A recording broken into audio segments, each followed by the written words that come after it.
સ્વાગત છે મિત્રો કૃષિ માહિતી કેન્દ્રમાં હવામાનની અપડેટ જોઈએ તો આજે 6 મેના રોજ તમે મેપ ઉપર જોઈ રહ્યા છો તે મુજબ 700 HPH ઉપર હવામાં ભેજ સૌરાષ્ટ્રના અમુક ભાગ અને ઉત્તર પૂર્વ ગુજરાતના સરહદી વિસ્તારમાં જોઈ રહ્યા છો મિત્રો. આજે આ વિસ્તારમાં હળવા મધ્યમ વરસાદની કોઈ સ્થળે ઝાપટા પડે એવી શક્યતા છે મિત્રો. આ આજની અપડેટ હતી અને આવતીકાલે એટલે કે કાલે પણ 700 HPH ઉપર હવામાં ભેજ જોવા મળી રહ્યો છે એટલે કાલે પણ હજી ઝાપટા ચાલુ રહીએ તેવી શક્યતા છે.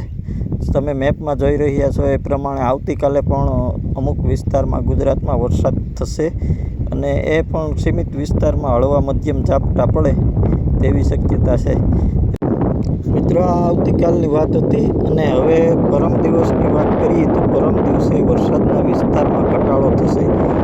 તમે મેપમાં જોઈ રહ્યા છો એ મુજબ હવામાં ભેજનું પ્રમાણ ઘટશે અને વરસાદનું પ્રમાણ પણ ઘટશે. અમુક એકાદ જગ્યાએ હળવા મધ્યમ ઝાપટા પડે તેવી શક્યતા છે અને મુખ્યત્વે વાતાવરણ સૂર્યપ્રકાશિત થઈ જશે.